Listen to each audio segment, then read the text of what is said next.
Okay, so gonna respond to these comments. So Lindsay, I think, asks, when people talk about awakening, it seems as if it's an event of sorts, before and after awakening. If the realization isn't there, then I assume there's still something to be done. If I'm still identifying with even some of the thoughts, my thinking is that I don't have it yet. I've heard some very well-known non-dual teachers talk about how the experience is both dramatic and utterly simple, but it's still described as an experience of sorts, so I feel like my mind is waiting for that. If it's just this, right here, right now, but described as a kind of experience, I can understand why so many people tune in and hang on to every word in these videos. So, I did a video called Awakening is the Ultimate Wind-Up, or something similar, and another video called, or maybe that was the same video, I'm not sure, one called is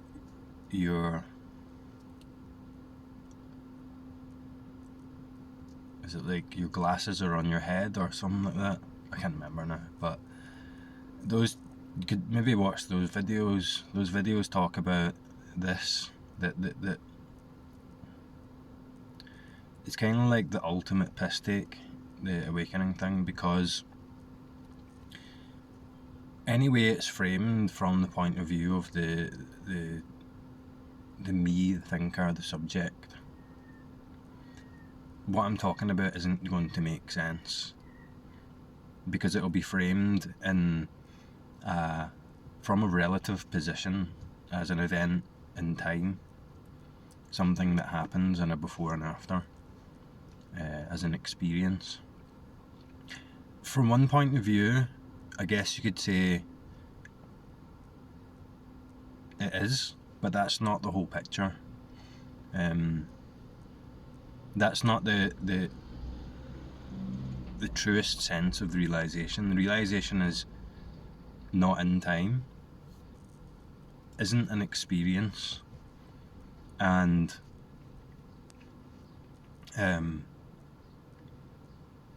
doesn't happen to someone. So it's so paradoxical. It's so paradoxical. The key to this is,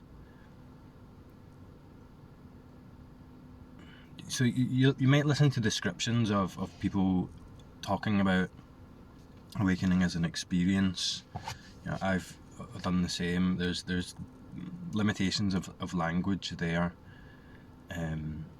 that can be confusing, but the key is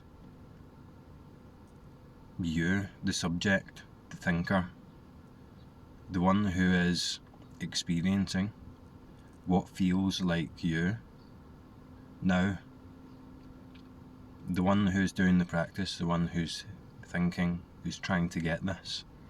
The key is that one, that me, that I. And this is just a model, right? I could describe it like this. So this is how it makes sense for me now to describe it. So initially you feel like a subject, you feel like the one struggling with experience, the one practicing, the one struggling with thought, the one trying to wake up, right? So from that position, you have a point of view, and that point of view is from the subject looking out, or looking at thought as the thinker, as the one who thinks. Some of these thoughts, some of this is easy to spot as that. As me, you might notice, you might look at the nature of thought, think, what is thought? Let's wait for the next thought and see what that is, and where am I in that? Where is the thinker? Where is the subject? And it might pop up like a mental narrative type thing, right? So it's like, I can't stop thinking, and in that you've got the I, and then the stopping thinking, the struggling with the thought. I struggle with thought. So with that objective thought co-arises the I, the me that's the thinker. And it's suggested in that statement, I am struggling with thought, I can't stop thinking, or I'm not getting this, or something. You can see that easily. You can see that, yes, in that statement, the I co-arose with the thought object, talking about thought as it relates to me, I, the thinker, the experiencer relating to my thought. So you see the whole thing, the subject and the object is within that. That's easy to spot. But then what happens is that when that's spotted, when that's noticed, it just reverts into that same subjective position instantly. And you go, oh, I noticed that the subject co-arises with the thought. So then that's the same thing again. That's the same thing again. And that's an easy one to spot. There's ones that are kind of laced with belief and doubt, and there's a feeling tone to it that are harder to spot, deeper levels of thought. Now, I'm making this sound really complex and hopeless, right? But it's only complex and hopeless from that position of I, because it doesn't understand what I'm talking about, right? What I'm talking about is the exit to all of that completely. So it's not like you notice that the thinker, co-arises with the thought, and then I notice from this position that in the absence of thought, the me isn't there. It's not like that. It's much more simple than that. So you watch for the thought, notice it as it's maybe noticed as the subject co-arises with the objective thought, and then as soon as it's noticed, the noticing is in a way another thought, but as soon as the attention is turned towards that subject, it kind of doesn't have the same power. It kind of fades away, and then it's quiet for a bit, and then we're still attentive, not asking the question verbally, but what will be the next thought? What will be the next suggestion of me, the thinker, me, the subject, me, the one practicing? And just watch. You start to see a thought form, and you notice in that there's the me, the thinker, thinking the thought, but the me, the thinker, when we're not following that narrative, when we're like breaking that circuit by just looking at it, turning the attention around and looking at it, it starts to fall apart a wee bit, and the experience changes. It's not so definite that I am me, I am the thinker, I am the one practicing this spiritual practice, I am the one relating to my experience of thoughts. It starts to become a little less, that assumption becomes less potent, less strong, less just assumed, because we're just looking at it. Same again, you might start to notice thoughts form, and they're kind of noticed, or they're brought into focus before they even have the chance to fully form, and then there's that noticing of that, and then it just fades away. This gets really frustrating, right? If you consistently assume the position of the thinker, the one who's practicing, because then you react to the appearance of thoughts and take a position on it. So it's like a it's kind of like a defense mechanism of the thinker, the subject. It gets really uncomfortable when we start to look at this. It can do, and you can get all sorts of physical symptoms. But in the absence of in the gaps between the thoughts, let's say, or if it quiets down enough to the point where the thoughts are just, I had this experience where the thoughts were, they started forming, and they were noticed and dissolved. They started forming, and then it was just kind of like potentiality of thought stuff that wasn't a narrative, wasn't an image, wasn't really anything formed, but it was like a potentiality of thought substance just like swirling about, or like it had some sort of dynamic quality to it.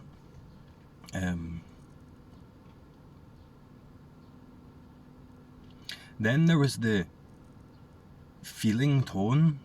What became obvious was the feeling tone of the thinker, the me, the subject, the self, the one relating to my experience of thought, the one relating to my practice, to the event of awakening that I was seeking. There was a feeling tone to it, and that feeling tone turned out to be I don't know if this is true or not, but to me it felt like it seemed to be like the most fundamental experience of the thinker, of I, that wasn't, but that kind of was still present, waiting for an objective thought to form, so that it could relate to it. So it was like a pure subject, and it had a feeling tone to it of urgency, of trying to do something, of trying to get something. That's where all the urgency and the frustration was coming from. I noticed it. I noticed it. That this is paradoxical. It came into focus in experience, let's say. The experiencer itself, when there is no objective thought to follow from that position somehow comes into focus, and that's the position of me, the thinker. The thing that creates this whole illusion of I'm not awake, I need to get something, called awakening. And then as that kind of came into focus, let's say, something changed, because from no particular position, at no particular point of time, that just became clear that was a thought with a strong feeling tone, a strong belief, like suggested in it, just a suggestion. So that from that point forth, every time there was an objective thought about me relating to something, what was obvious was the me that relates to it, that position, that subject, that thinker. After that point, it wasn't confusing anymore. It was obvious that the me was co-arising with the objective thought. It needed the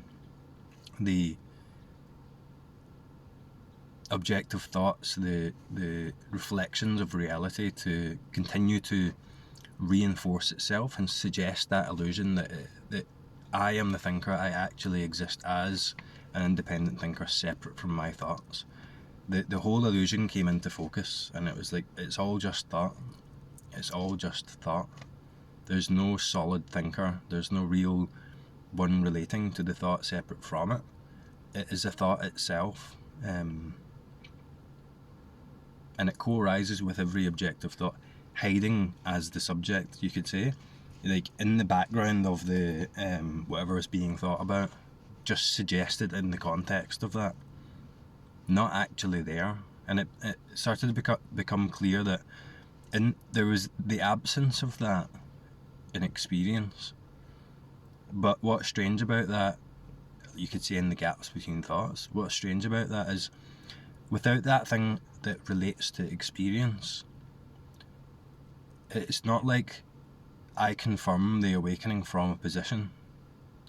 Awakeness is revealed to be the very substance of reality, the very substance of thought, and it gets ridiculously simple, like a joke, like it's just, the whole thing's a massive piss take, because you hear people say turn the attention round towards the subject, and that's all you need to do, turn your attention round towards the subject. It's almost like it has like defense mechanisms in it. It doesn't want to be seen. It doesn't want attention on it directly. It wants to continue suggesting with the one thought that then informs another thought, that then informs another thought. It's always this one thought. And in that one thought, the subject, the me, the thinker, is suggested, the self. Just suggested in the context of the thought. It's just a mere suggestion. It has a strong feeling tone, belief to it. in that one thought, it almost like plugs all the gaps in time. It creates an entire illusion of a whole linear lifetime of past and a whole linear future in one thought. In the one thought, it's really quite amazing actually, that it can do that it can create this illusion of a real past, a real future, a real separate thing relating to a real world in one thought. It's unbelievable that can happen in just one thought, and it's all done by suggesting assuming the me, the subject, the thinker. So from one point of view, you could talk about it as an experience, as an event with a before and after, but that's only from the point of view of either the language used to describe it, which is always based in subject-object and duality, or the relative character that is describing it or hearing it. What I'm talking about isn't an event, isn't an experience, doesn't happen in time. What's realised is timeless, and what's strange about it is that there's no subject, no character, no self, no thinker, no me that is present there to confirm the experience, but it is clear anyway. It's before that, before the subject, what you are before the me. So it's much more of a slowing down and stopping than a moving forward and attaining. I guess that's the best way I can try and describe it. The key is what feels like you, what's making it look like you are the experiencer, you are the one doing the practice, you're the one relating to thought separate from it, relating to your experience, me and my experience. What is the me that's experiencing? That's the key. That once that initial illusion is broken, and it might not happen like in one event. You often hear people talk about it as an event that happened, and there's, in my experience, there was a certain like turning point. There was a certain point where it was just clear that illusion was over. It had been seen through. It had become clear. But it's very hard to place that in time and say that there was a here, before, and an after, because that whole story around it is added to it, comes after, is almost like post-production, post-processing. It has nothing to do with the actual realization, because the actual realization isn't in time. It's now. It's always now. It's always now. It's like I always say recently, it's not a something else. I'm not talking about something else. And after that, it just gets so simple. It gets really simple. And the whole kind of like illusion that awakening is a thing starts to crumble away itself. Like the attainment of awakening, the illusion of that becomes invalidated in a way when you realise what this is all about, what the spiritual teachings are actually talking about, that it's not a thing. It's really easy for the character to make a thing of it and then assume that it's something else.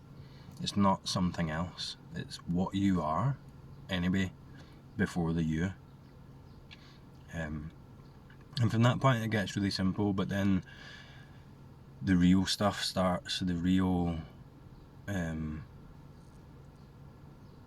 process of awakening, you could say, starts, because that whole illusion was in place for a reason, and it was in place to avert from experience or try and control or blunt the experience. So then we're facing experience as experience fully,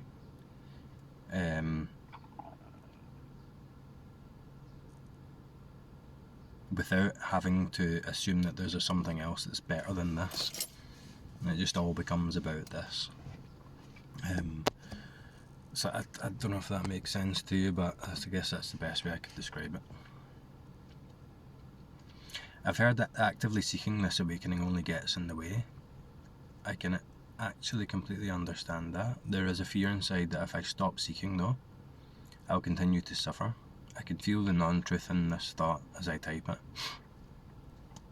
However, that assumption is made stronger by looking back on the last couple of years and seeing and feeling like, oh, the work I've put into this has given me more peace than I ever felt, and I just keep searching. If I just keep searching, I will attain contentment and be able to completely disidentify from thoughts.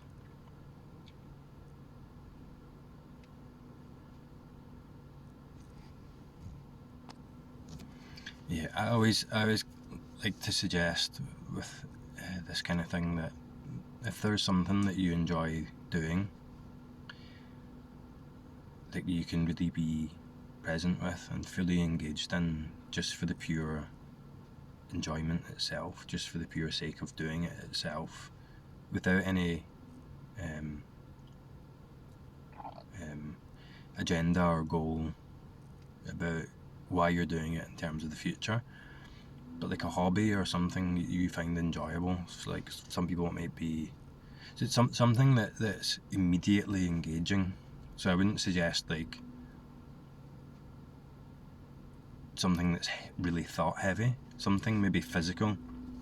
So let's say like gardening, or for me it was walking, exercise, something like that you'd engage and you'd be happy to do just for the sake of doing that alone, for no other reason than just to do it. I always think that that's a good place to be for,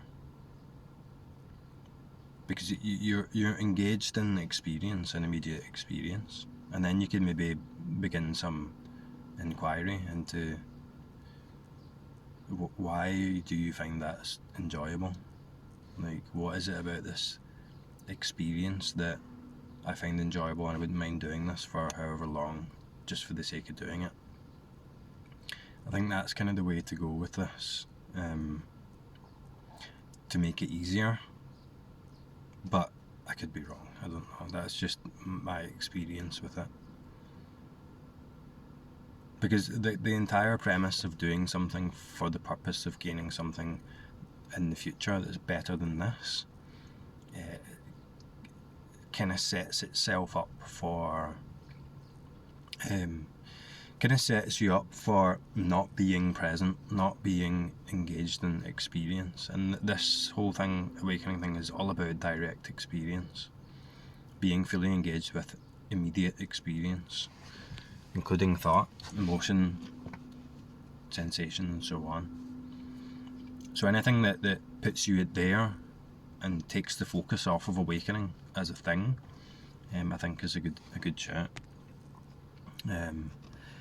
And Lindsay also says, realising a big obstacle is coming up is trust and truly letting go. Yeah.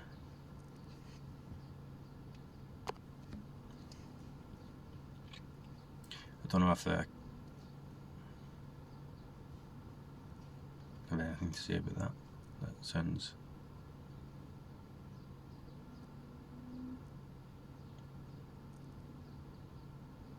Yeah, I can relate to that for sure. It's weird. It's like there's a drive there. The drive is like living as a self, living as a character became so uncomfortable that there was this drive to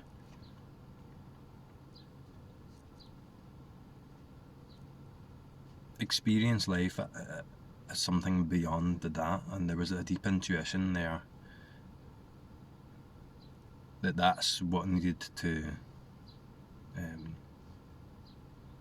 clarify.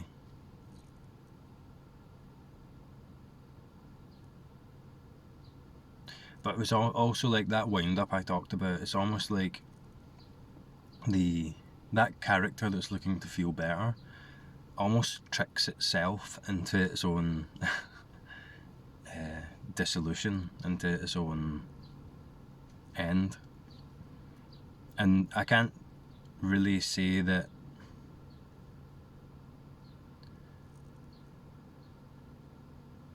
the character David made the conscious decision to trust and let go. It kind of never, the mind never really did that. It's almost as if the choice wasn't there after a certain point. Something else took over after a certain point, and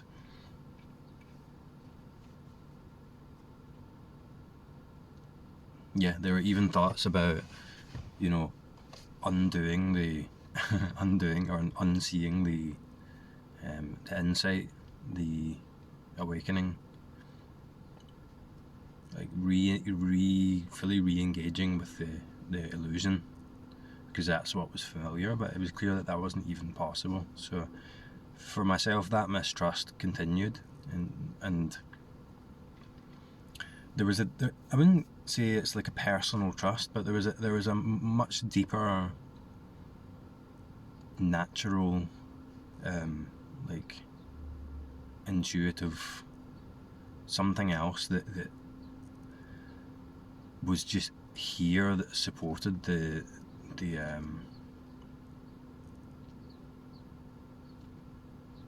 supported this in a way I can't really describe it. It's not like a personal decision or a personal belief or devotion or trust. It's more like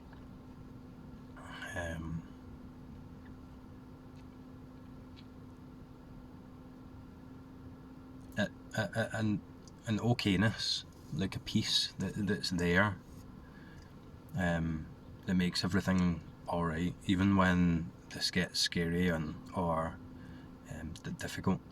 There's just like this okayness that's just there, that if it wasn't for that, it would be very very difficult, probably unbearable.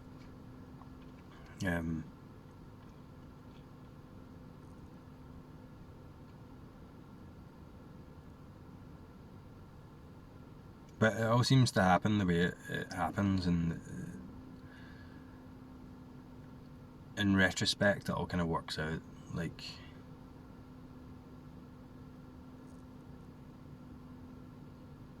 quite nicely. It's kind of like there's a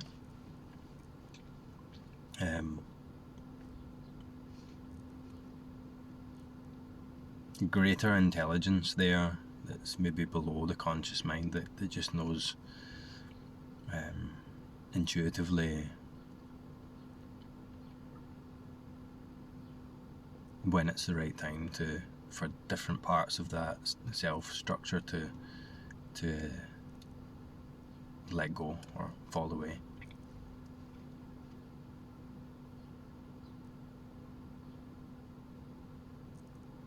So I think there were some other comments there. I think I responded to a few. Let me have a look and see.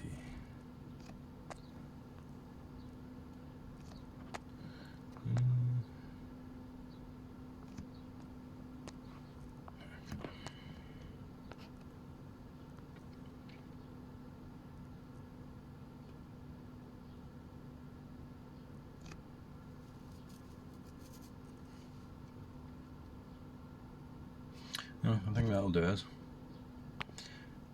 So I hope those make sense, and I'll talk to you next time.